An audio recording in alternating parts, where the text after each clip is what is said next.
we've got several questions that we want to run through today, but I do want to remind everyone that we would like to answer your questions as well. So if any of you have questions that you want to bring forward, feel free. Nicole will be passing them over to me so that I can throw them at Jameson and, you know, maybe throw a surprise or two at him. Uh-oh. Throw them away. Come on. Okay. Well, I guess my first question, Jameson, is just, you know, I think that I've heard from a number of different people that revenue management and revenue management systems are not terribly relevant right now, that that especially RMSs, you know, we don't need them for the next 12 to 18 months because demand is so different than historicals.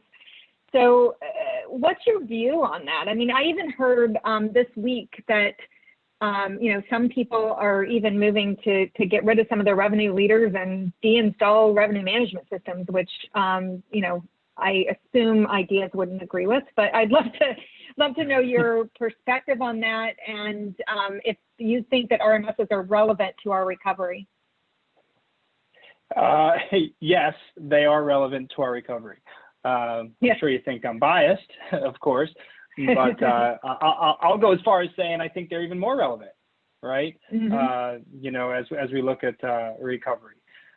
You know, when we think about this new environment that we're in, that we're moving into as we get into the recovery, and then you know the growth thereafter, right?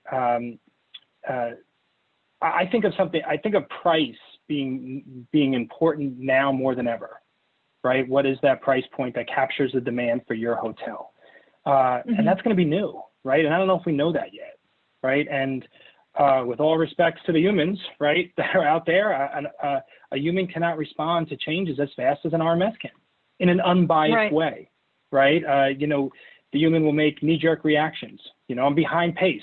Let me lower my rate. I'm ahead of pace. Let me raise my rate, right? Maybe our expectations of pace are different, right? So when we think about, you know, price, you know, being, you know, more important now than ever, right? You know, it's important that we're learning the demand that correlates with that, right? How can we capture, you know, the demand at that respective price point? Our competitors, right? What are they doing with their prices, and how is it impacting our respective hotel? It's going to be different than it was in the past, and the RMS needs to learn that, right? You know, more so than a human has to unlearn some behaviors. So yes, they are relevant, and I'll go as far as saying they're more relevant now than they were before. So. Well, I would like to add that we also, on the reverse side of this, have some clients who are actually installing systems now because they believe they'll come out of the curve ahead of the game if they have a sophisticated system to help them. And that tends to be our perspective at Dragonfly, that, you know, we need all hands on deck, all tools to recover successfully from this. And I think, you know, in the past, after 9/11, after 2008, we did all these knee-jerk reactions. We lowered rate. We participated in all these promotions, and we shot ourselves in the foot, and it took us a really long time to recover, right? And I think if we can, you know, obviously, and we're going to talk about this a little bit later, there's some things you have to do to dial your systems in and to teach it, help it learn some things more quickly, perhaps. But I think that the hotel companies that are investing in this right now are really smart, and we have some partners, mutual partners, that are doing that, and I think that's a great move. But on the flip side of that, why do you think some people think an automated system is irrelevant? Yeah, I think it's just, you know, for those, and there has been chatter, you know, I hear it. We've read some of that, right? It's not a full, it's probably not a full understanding of what a true RMS does, right? How it's ingesting data, what's it doing with that data, what data it's using, what data it's not. So I come back. Isn't it just a pricing system, though? Yeah, just create a price. Just a pricing system, right? I'm kidding. Yeah, I'm kidding. So, So when I read that, I wrote that off to really not a true understanding of the RMS, and presents an opportunity on this side, right, to further, educate those that feel that way. But, for example, think about historical data, right? That's been a hot topic, and let's tackle that head on. Is historical data, useful? Is it useless? I find it hard to think that historical data would be useless. Right? Yes, are we in a new environment, and are we going to see new demand patterns, changes, and price points? Definitely. But think about, seasonal shifts that have happened in the past that will happen again, that the RMS will recognize as relevant. So I've seen this before, pre-COVID, post-COVID, and that's an important correlation. Price sensitivity, for that matter. There might be a new price point, but the sensitivity to that price will have been recognized in the past by the RMS and correlate to the new as well. So I definitely, I stand by historical data. I believe it's useful. And for those that think it's, the RMS is irrelevant, I think it's an opportunity to further educate those that feel that way, based on what could be a lack of understanding of what the RMS is truly doing. Yeah, and RMSs, of course, they utilize that historical data, but they also look at what happened yesterday. They look at what happened last week. They look at the last 90 days, typically more influentially than a year ago, right? So I think the ability for those systems to catch patterns that the human brain can't catch as quickly, and algorithms that are so sophisticated, that are built into revenue management systems, I think are crucial, again, as I said, to our recovery and to making the right decisions at the right time, which is so important to revenue management and optimization. Yep. Yeah. So can you explain a little, because, leading into that from what I just said of systems being able to understand data and consume data and interpret it a little bit more fast than I know my brain. I don't know, maybe your brain or the guys at Ideas, or maybe Elise Steve, who's part of our team, can interpret it more quickly. Their brains. Yeah, their brain. But can you explain how your company uses AI and machine learning, and and how you see that even becoming, you guys have been using it for a long time, right? But how do you see that even becoming more important as we go into the future? Yeah, and AI and machine learning, it's sort of, I think when we talk about it, it's a rather interchangeable term, right? I touched on it a little bit, just the learning, right? But at Ideas, we in our G3 RMS, we speak to something we refer to as all-around optimization, right? So rather than in maybe some other environments where if something happens, it leads to X, which leads to next, et cetera. This is all factors get taken into account as it relates to the impact it has on one another, and the calibration and the recalibration of that constantly throughout the optimization process. And that's how we forecast, right? We, by that manner, and in a learning capacity, right? So, as new patterns emerge, right, the RMS will learn from those new behaviors, and the impact it has on the decisions it's making, right? And I think that sort of was what we were touching on earlier, Carol, which is why I think it's so important, right, in this environment. Yeah. So I do see a question. Let's see what we have here. We have something in chat. It was Nicole saying add questions. So Nicole said to add questions. So come on, everybody, add some questions. I know you've got some, but I have more, just in case you don't. Sure you do. So yeah, I do. So how can a machine learn what has happened and be able to price accordingly in the future when things are so drastically different than they used to be? I mean, can't a human figure that out more quickly? No. I expected you to say yes. No. Yeah, right. So if you think about, let's just take a forecasting model, right? There's deviations, along the way, right? But how does that correlate with other models, that might lead to a more positive outcome, right? So if you think about the machine learning, you know, our machine has over 100 forecasting models to choose from. That, you know, maybe we're seeing a deviation here and we need to, you know, deviate off of this model and move towards another model, right, to lead to more positive impacts. So that's how I would address that, you know, and I think it's, you know, obviously critical right now. Yeah.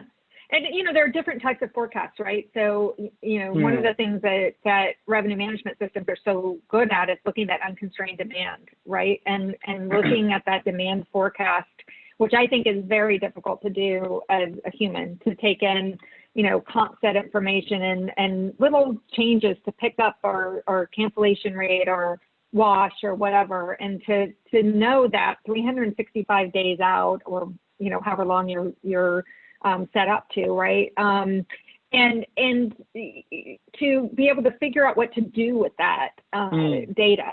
Now, of course, there's a strategic forecast that we put together and we review for the next 30, 60, 90, and, you know, throughout the booking window resorts, maybe a bit further, like for peak season and things. But, you know, we're looking at that strategic forecast to figure out what initiatives we need to put in place. And then, of course, there's the financial forecast, which we hope is aligned with the revenue management forecast. At some companies, that's questionable, but it should be aligned. And then you know, you have your operational, to tell your operations teams how they need to staff and all of that. And of course, you know, I think revenue management systems are good in different ways at those things. But I mean, I think the hardest forecast to me is the demand forecast, and that's understanding unconstrained demand. And I just think that humanly, that piece of it is just so hard to do. I think to create a demand forecast and constantly update it, right?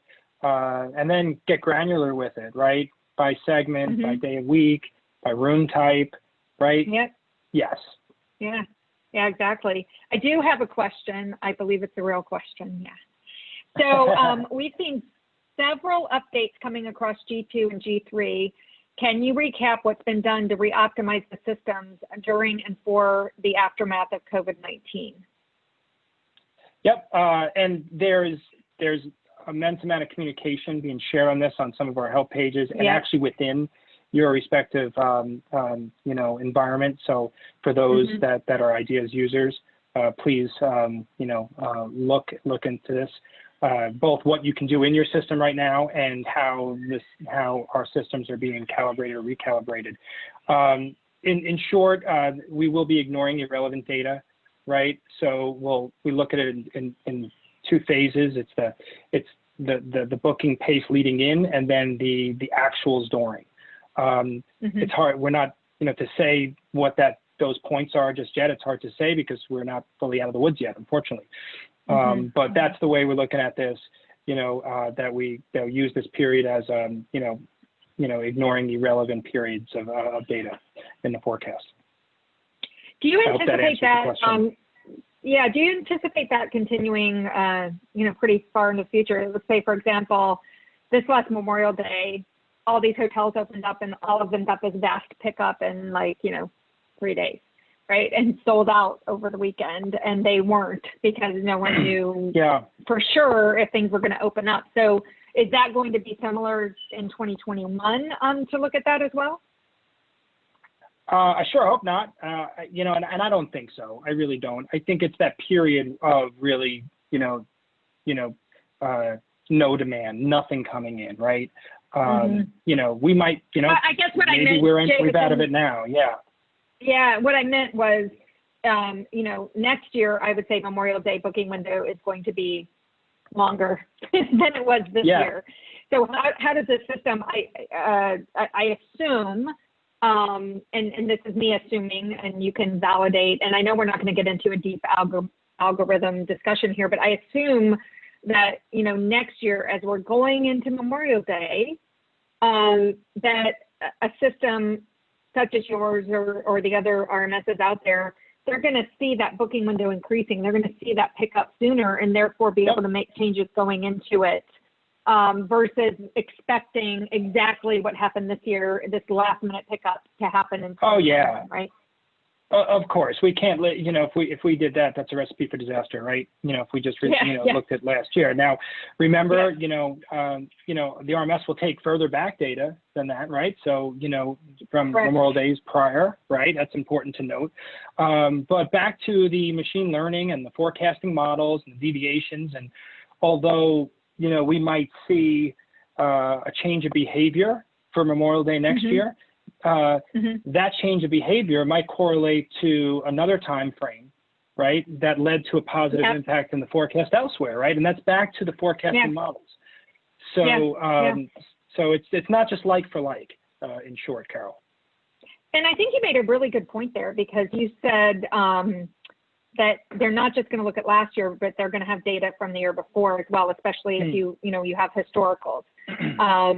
And so that's where I think, again, the relevance of the revenue management system is so important, because being able to compare that performance from 2019 to 2021 is going to be darned important, whereas 2020 is going to be a little less relevant. And certainly we hope we're not going to have a repeat 2021 of 2020, right? So, I think that that's really important too, because, it's hard to go back with that level of detail to 2019, without a system, again, looking at that room type performance and that market segment performance and, group wash and all that type of stuff, right?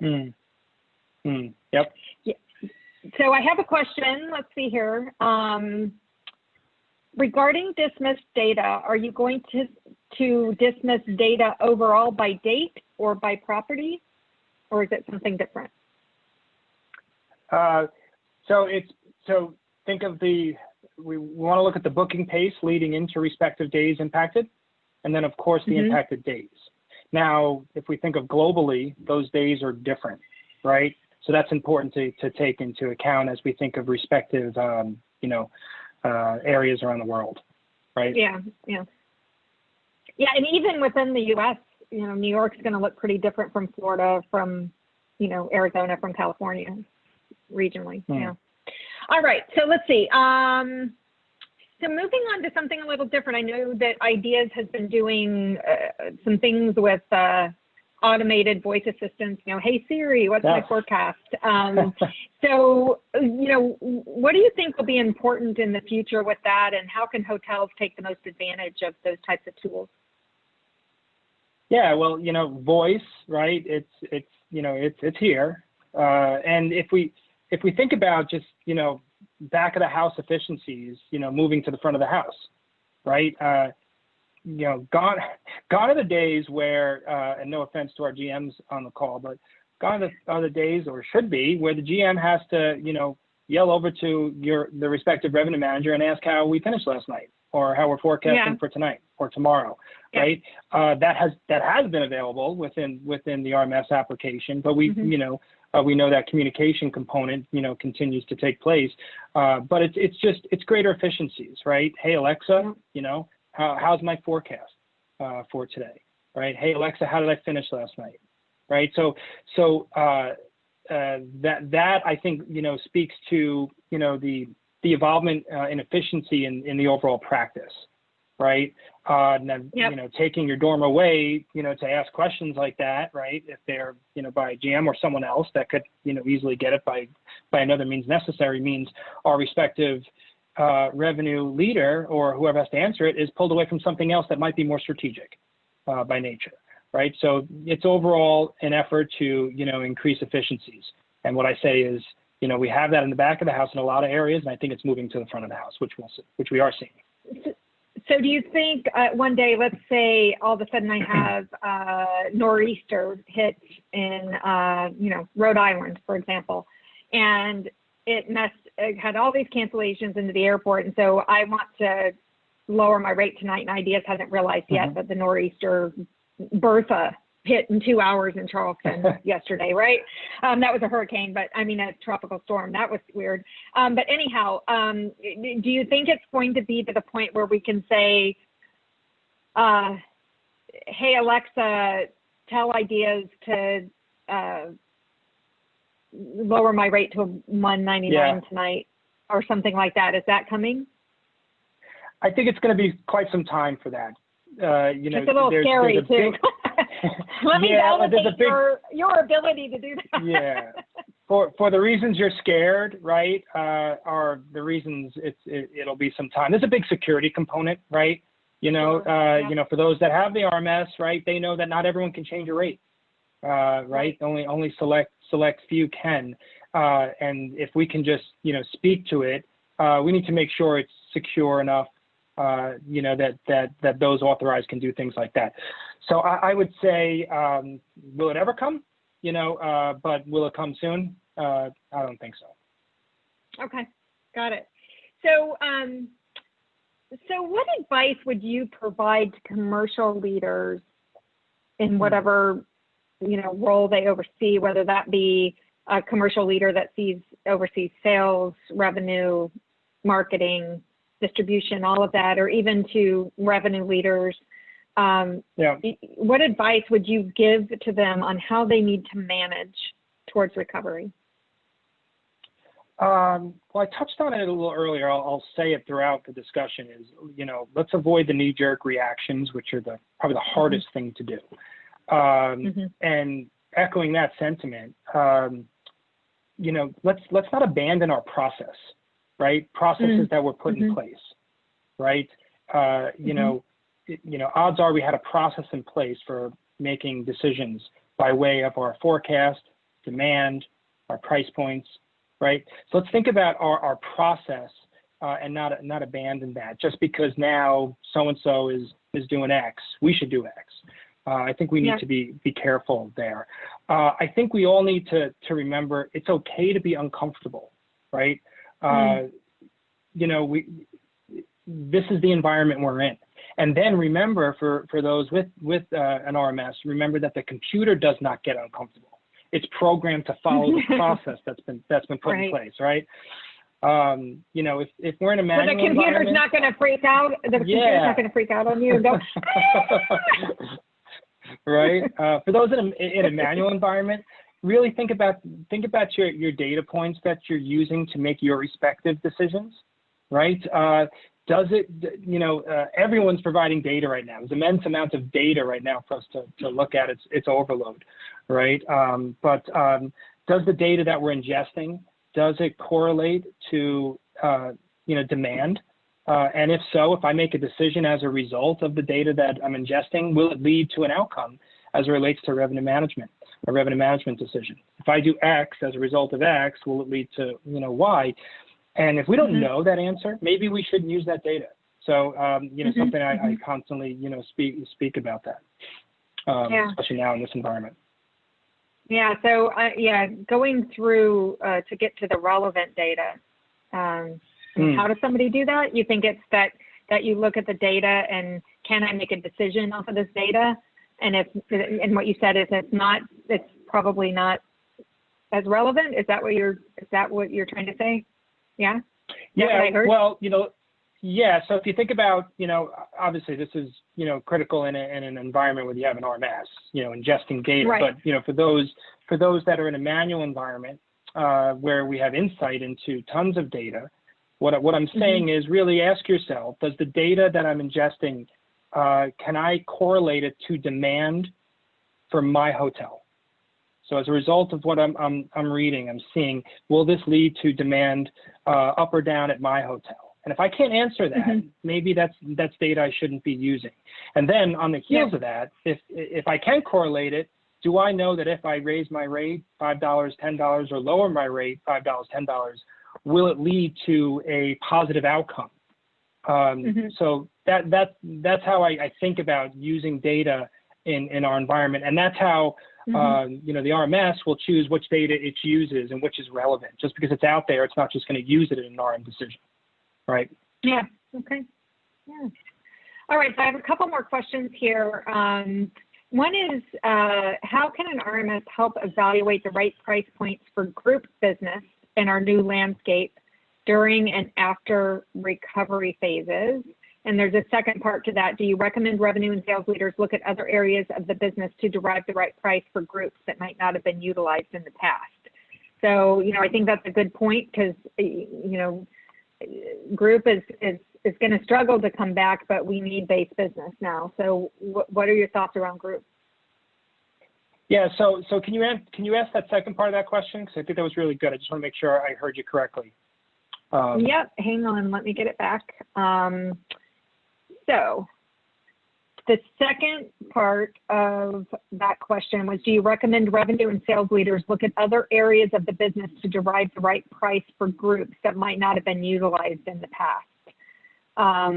So, perhaps looking more at meeting space rental and Sure. Other things that are going to build into this, because obviously group is going to change. I mean, our rooms to meeting space ratios need to change. There's a lot of things that are going to be adjusted in at least in the short-term future, right? So what do you think about group? So there's a few questions in there. Hopefully I'll touch on it all. And invite anyone with questions to reach out to me direct. I'd love to further have these conversations. But as it relates to looking at other areas of the business or the revenue stream for the respective group to make a group pricing decision, we should be doing that yesterday.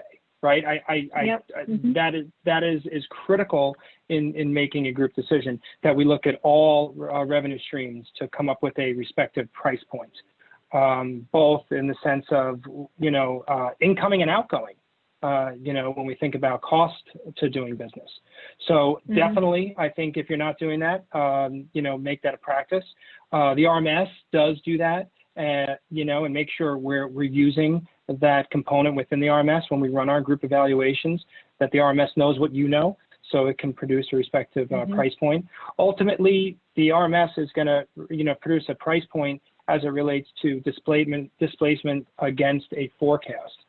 So I think we should really look at maybe relook right now at our group pricing range to give the RMS the ability to move there. Maybe look at profit percentages that we're using as guidelines. Room type evaluations, for example, right? So just some nuggets to think about as it relates to group, but group's always that recommendation, and we got to make a strategic decision whether we want it or not. And odds are right now, I think we're going to want it more than we don't. Yeah. So moving on from that, I know you mentioned some things in group that need to be reviewed, but what are the types of configuration things in a revenue management system that you may need to take a look at coming out of this and make adjustments to make sure your system is optimized? Yeah, and I'll say this from a broader sense, for those ideas users out there, please make sure that you're looking at the checklists that have been communicated out and are living in your systems, and it's on some of our supporting pages to ensure you're running through these checklists as we sort of come out of this. But from a broader sense, I think we should really look at adjusting our special events or out of order rooms. Really look at the competitive landscape, which competitors from a pricing decision that we're using.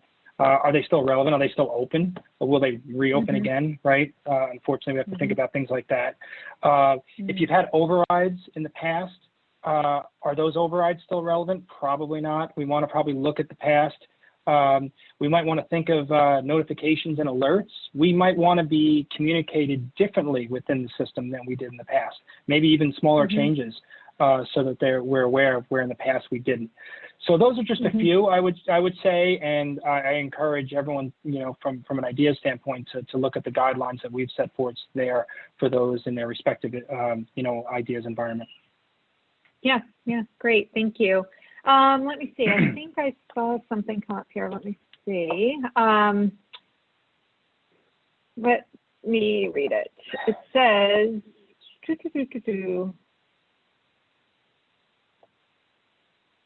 Okay, so this is an Ideas user, and he said, I drank the Ideas Kool-Aid a while ago and almost exclusively used system rates in G2, ignoring my CS and scaling share.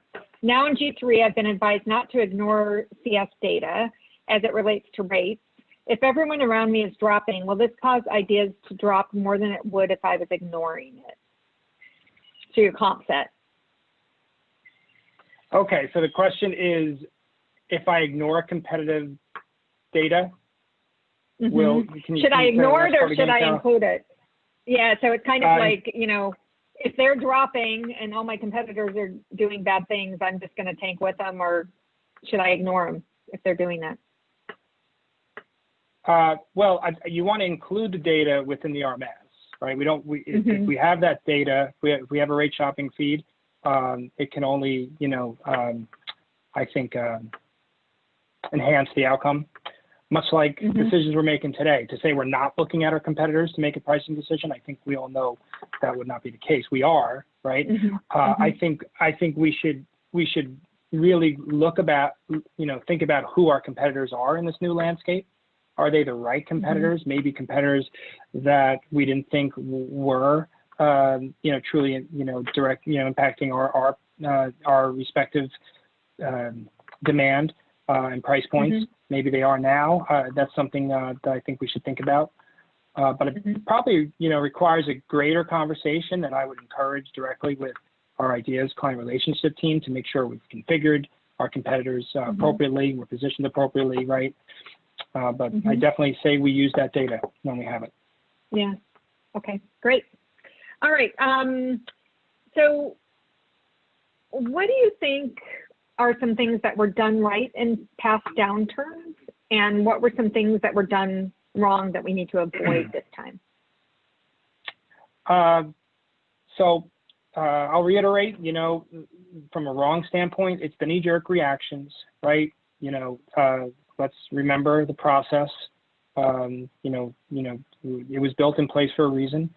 When we think about, I think about 2008 recovery compared to September 11th recovery, where it was quicker. And I think, I think from a, revenue management standpoint, we should give ourselves some pats on the back there as it relates to the involvement of the discipline, a better awareness of, maybe the relationship between price and demand to avoid some knee-jerk reactions. So there was a quicker recovery. There was quicker recovery with hotels, with RMSs. And on our side, we did see an influx of demand for, wanting an RMS after that period of 2008. But those that did have it going in, it did help them coming out of that. So it did, it was something that was done right. But, I guess in summary, I would say be open to new ideas, right?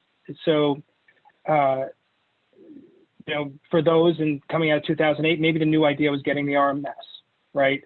So we need to think about what is that new idea that we should be thinking about now, be open to it, considering it, right? To ensure we keep evolving more than we already have. Yeah, great.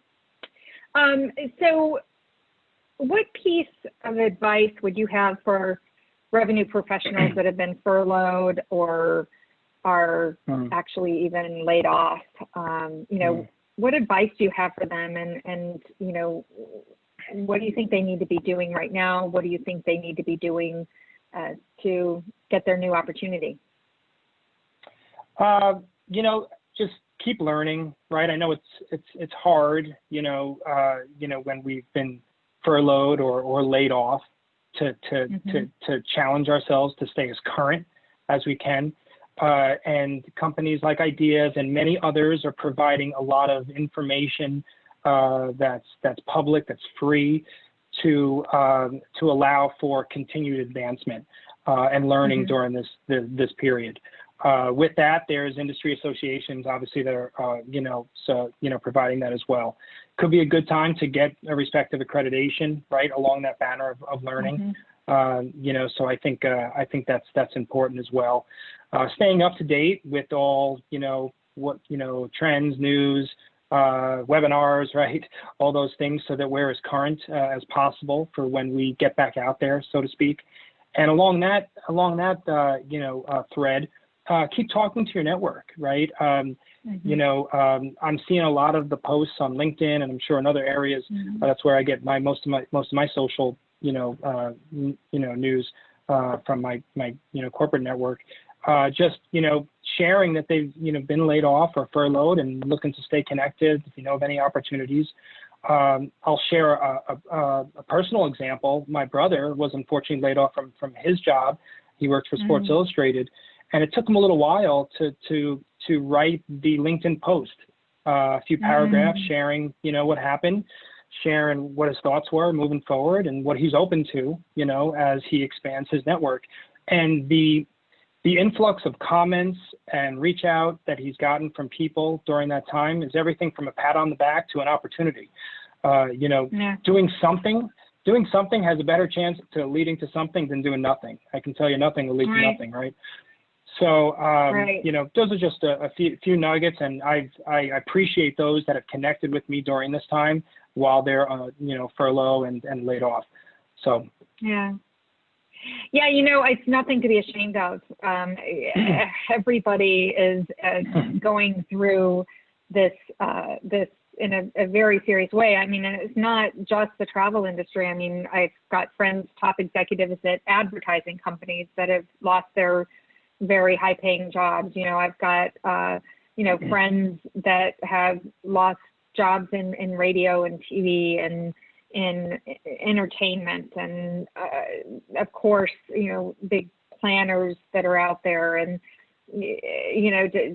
camera people for movies, and for producers, all kinds of people, actors and actresses. Broadway is completely closed, right? So we we're in this with a lot of people. I know we've seen the unemployment numbers, and it's hard. It's hard to walk through this, but it is nothing to be ashamed of. And I think going out and saying, hey, I'm looking for my new opportunity, and here's who I am, and here's what I'd like, is wise advice. And my entire career has been very focused on networking and trying to build those relationships, and, being a trustworthy person, and, one who can, both help people. And then when I've needed help along in my career, I've, had a network that I can go to. And I think that that's just so valuable and so important. And there are a lot of opportunities out there in hospitality groups on Facebook, on LinkedIn, and all over, but also just reconnecting. Maybe there are people out there,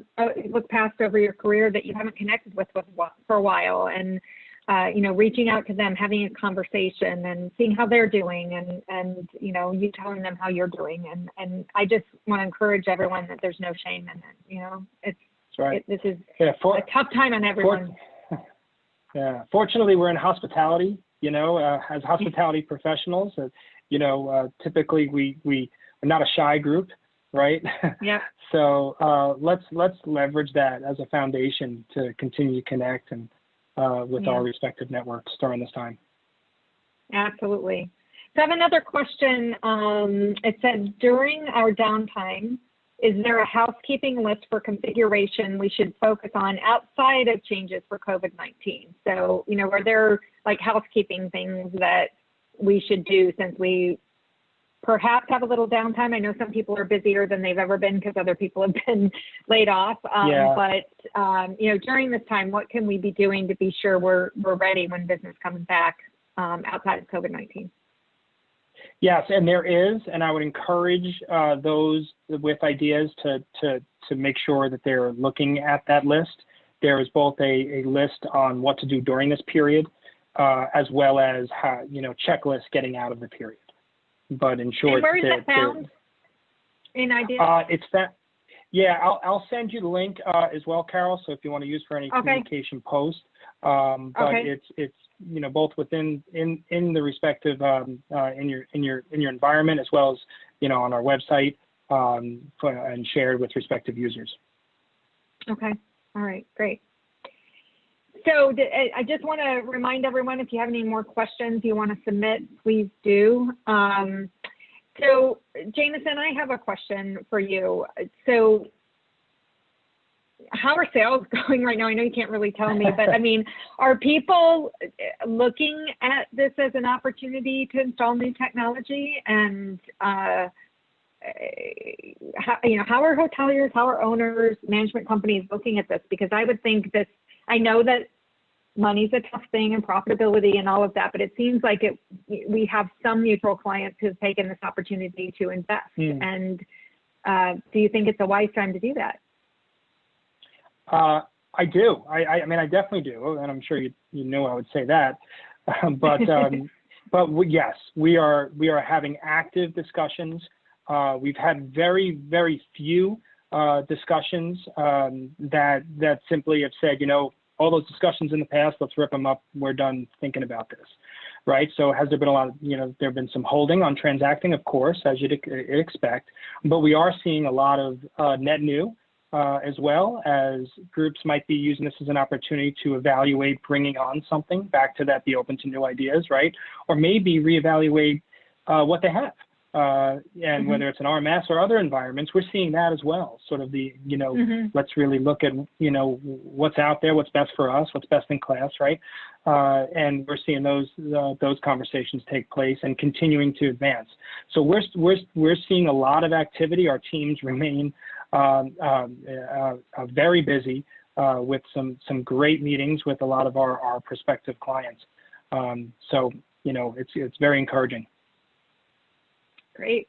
Good. So in your crystal ball, I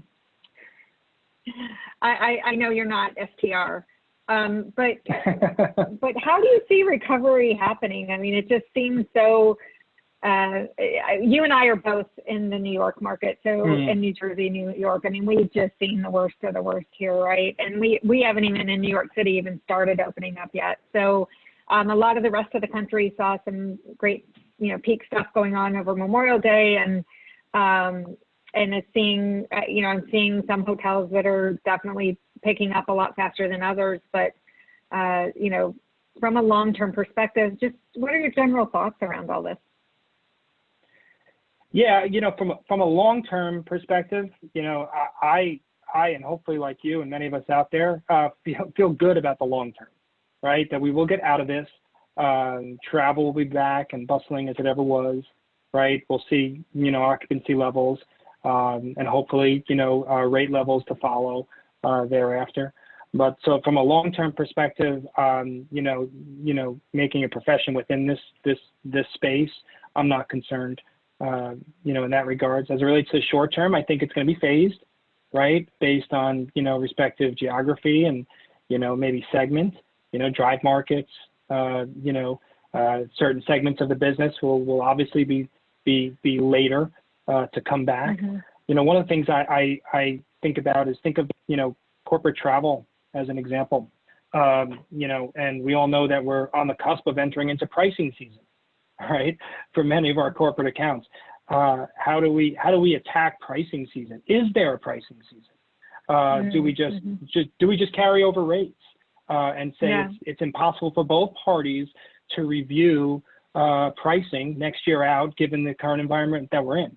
And if that's the case, now more than ever is the best available rate important, right, to capture that customer? Right. Because maybe the best available rate is actually lower than their respective rate. So I think we're going to just, we're going to see a lot of that and things to think about right now as we phase out of this. But from a long-term perspective, we remain very encouraged and excited about the future. Oh yeah, good. I think with the corporate rates, we talked a little bit about that last week with Paige Dunn, and she's our sales executive at Dragonfly, and she, GBTA has been talking about that extension of rates. Marriott was on with them talking about the possibility of extending rates into next year. And, we encourage people to take this opportunity, if you can, to have discussions about different business models for your negotiated rates, because, you can have the opportunity in many of the systems that support your distribution to take a rate, attach it to BAR at a dynamic rate, a percentage off, and have that cap so that they can still budget. But that way, you're able to, instead of everything switching to BAR, you're able to still track that production, because that's going to be important for negotiation in the future, right? So I think that we have to have some discussions around, do our rates need to be reconfigured, and what can our system do whether that's, typically that would be your CRS distribution out to the GDS, like, what can we do from a configuration standpoint to ensure we still have trackability on some of those corporate rates. So I think those are going to be important discussions for revenue and distribution and sales to partner together to figure out the right approach on that. Yep, I agree, Carol. Yep. So we have just a few more minutes left, and I have one last question for you. Unless, let me just make sure, I don't think I've gotten any more in here. No, I haven't. Awesome. So my last question is, if someone took one nugget away from this conversation, what would you want them to learn, and what action should they take as a result? One nugget, I would just go back to follow the process that you've built in place. Now's not the time to recreate, make the knee-jerk reactions. Your process before didn't contain knee-jerk reactions, right? It shouldn't now. Your process before probably didn't contain using maybe irrelevant data points to make revenue management decisions. Now's not the time to sort of just jumble that up, right? Your process before probably did contain using a forecast to make a pricing decision. So that would be the one nugget I would say. Avoid those knee-jerk reactions. Follow the process. As we come out of this. Now, I know when we were talking earlier this week, you said you might have more than one nugget. Do you have another one? We do have time. I think that's what I summarized there. There's a few sub-bullets in that, Carol. But no, I think it's important. I wanted to touch on, in summary, something broad for everyone, which was really about our own respective processes. What they look like going in, and how how we should use them coming out of this period. We're all probably in very different environments. We might have had technology, some may not, right? Let's really, follow, what we've built, right? And build on top of that. Right. Yeah. Great. Well, thank you so much, Jameson. I really appreciate you joining us and appreciate your partnership with Dragonfly.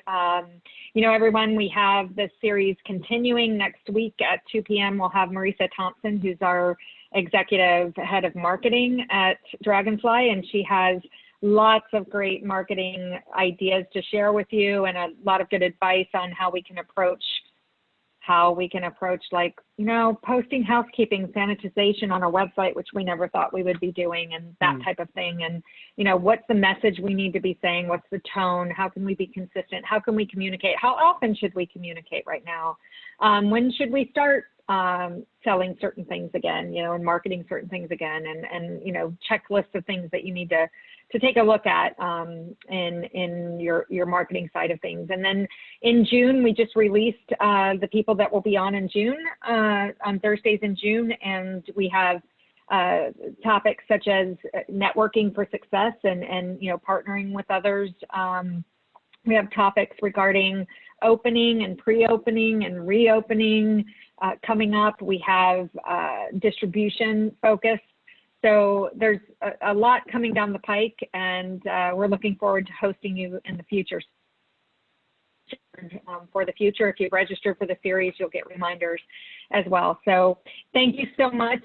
We encourage all of you, hang in there. We know this is a tough time, but there's hope, and we are going to come out of this, and we're stronger together.